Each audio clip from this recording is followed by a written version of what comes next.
కాకినాడ జిల్లా కొత్తపేట నియోజకవర్గాన్ని అభివృద్ధి పదంలో పరుగులు పెట్టిస్తున్నామన్నారు ఎమ్మెల్యే బండారు సత్యానందరావు. సూపర్ 6 పథకాలను అమలు చేస్తూనే కూటమి ప్రభుత్వం సంవత్సర కాలం పూర్తి చేసుకుందని తెలిపారు. వైసీపీ ప్రభుత్వం చేసిన అప్పుల కారణంగా అప్పుల ఊబిలో కూరుకుపోయిన రాష్ట్రాన్ని అభివృద్ధి పదంలో దూసుకువెళ్లేలా సీఎం చంద్రబాబు పరిపాలన కొనసాగుతుందని తెలిపారు. నియోజకవర్గాన్ని అద్దంలా తీర్చిదిద్దడమే తమ లక్ష్యమంటున్న బండారు సత్యానందరావుతో మా ప్రతినిధి చిరంజీవి ఫేస్ టు ఫేస్. గత ప్రభుత్వం చేసిన ఆర్థిక విధ్వంసాన్ని ఒక్కొక్కటిగా కవర్ చేస్తూ ఈరోజు రాష్ట్ర పాలనను గాడిలో పెట్టి సంక్షేమ పథకాలు అమలు చేసి అస్తవ్యస్తంగా ఉన్న రోడ్లనన్నీ కూడా మరమ్మతులు చేసి కొత్త రోడ్లు వేసి సీసీ రోడ్లు వేస్తూ కూడా రాష్ట్రాన్ని అభివృద్ధి పదంలో పరుగులు పెట్టిస్తున్న ఇటు కూటమి ప్రభుత్వం అధికారంలోకి వచ్చి సంవత్సర పాలన పూర్తి చేసుకుంది. ఇక్కడ మనతో పాటు కొత్తపేట నియోజకవర్గం శాసనసభ్యులు బండారు సత్యానందరావు గారు ఉన్నారు. ఆయన అడిగి సంవత్సరం పాలనపై ఎటువంటి అభివృద్ధి పథకాలు జరిగినాయి ఏంటి అనేది వారి మాటలోనే తెలుసుకునే ప్రయత్నం చేద్దాం. సార్ చెప్పండి, మీ ప్రభుత్వం ఏర్పడి సంవత్సర కాలం అయింది. ప్రస్తుతం ఏమేమి సంక్షేమ పథకాలు అమల్లో ఉన్నాయి, రానున్న రోజుల్లో ఇంకా ఏమేమి చేయబోతున్నారు? కూటమి ప్రభుత్వం అధికారంలోకి వచ్చిన తర్వాత జూన్ 12వ తేదీకి ఒక సంవత్సర కాలం పూర్తి చేసుకుంది.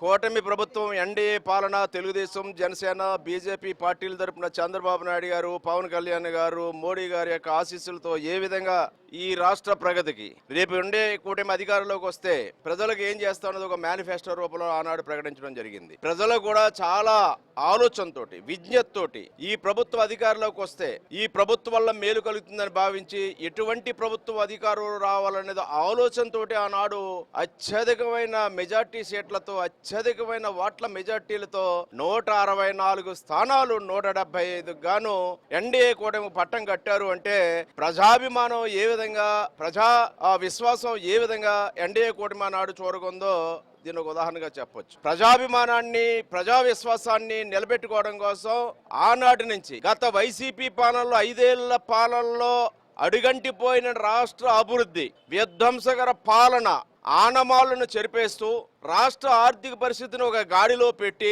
ఈ రాష్ట్రానికి ముందుకు తీసుకెళ్లడం కోసం విజనరీ లీడర్, అనుభవశాలి, నిరంతర శ్రామికుడు నారా చంద్రబాబు నాయుడు గారి యొక్క నాయకత్వంలో ఈ సంవత్సర కాలంలో అనేక విజయాలు సాధించడం జరిగింది. మాకు కూడా చాలా ఆశ్చర్యంగా ఉంది. ఎందుకంటే నేను సీనియర్ శాసనసభ్యుడిగా 4వ సారి శాసనసభ్యుడిగా ఉన్నాను.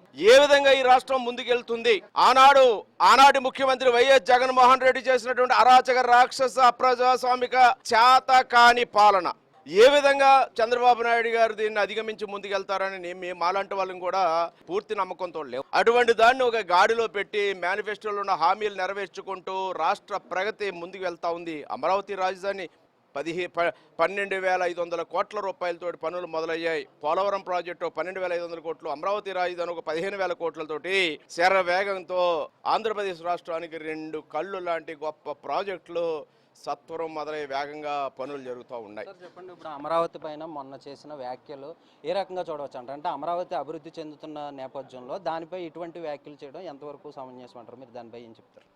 ఒక దుర్బుద్ధితోటి అమరావతికి వ్యతిరేకంగా అమరావతిని ఏదో విధంగా విధ్వంసం చేయాలనే ఆలోచనతోటి, కక్షతోటి ఈనాడు అలాంటి ఆరోపణలు చేసి అమరావతి మీద రాజకీయ రగడ సృష్టించి అమరావతిని దెబ్బతీయాలని చూస్తూ ఉన్నారు. దాన్ని ప్రజలు గ్రహించారు, ఖండించారు.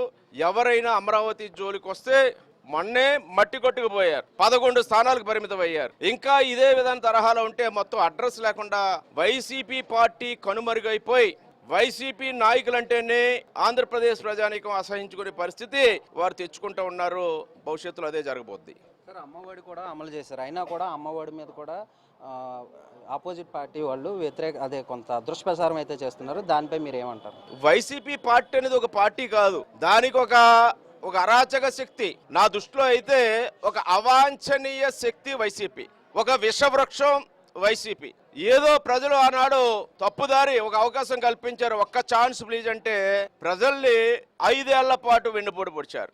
మరలా అలాంటి పొరపాటు చేసే పరిస్థితుల్లో ప్రజలు ఏ నాటికి వైసీపీకి అవకాశం ఇవ్వరు. కానీ వైసీపీ పార్టీ వల్ల ఈ రాష్ట్రానికి తీరని అన్యాయం జరుగుతుంది. ఆనాడు అధికార పార్టీగా రాష్ట్రాన్ని సర్వనాశనం చేసింది. ఈనాడు ప్రతిపక్ష పార్టీగా తన బాధ్యతలు గుర్తించకుండా ఏదో విధంగా ఈ రాష్ట్ర ప్రభుత్వం చేస్తున్నటువంటి మంచి పనులను అడ్డుకోవడం, దాని మీద దుష్ప్రచారం చేయడం, రాష్ట్ర ప్రజానీకాన్ని దెబ్బతీయటమే లక్ష్యంగా ఈనాడు వైసీపీ పార్టీ పనిచేస్తూ ఉంది. అలాంటి పార్టీలు మనుగడలో ఉండటం క్షేమకరం కాదు రాష్ట్రానికి, సమాజానికి, ప్రజలకి. దీని విషయంలో ప్రజలందరూ కూడా ఆలోచించవలసిన అవసరం ఉంది.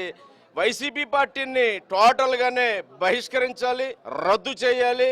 అదే యొక్క రాష్ట్ర ప్రయోజనాలకి మేలు కలుగుతుందని నేను ప్రజానీకాన్ని కోరుతా ఉన్నాను. అంటే ప్రస్తుతం రాష్ట్ర ఆర్థిక పరిస్థితి అంతంత మాత్రంగా ఉన్నా కూడా వాటిని అన్నింటినీ కూడా చక్కదిద్దుకుంటూ ఒక్కొక్క పథకాన్ని ఏదైతే ఎన్నికల్లో హామీ ఇచ్చారో అన్ని పథకాలను కూడా ఒక్కొక్కటి కూడా అమలు చేసుకుంటూ కూడా రాష్ట్ర అభివృద్ధిని ముందుకు తీసుకెళ్లే ప్రయత్నం చేస్తున్నారని మనతో చెప్పడం జరిగింది. వీడియో జర్నలిస్ట్ దుర్గా ప్రసాద్తో చిరంజీవి, హెచ్ఎం టీవీ, కొత్తపేట.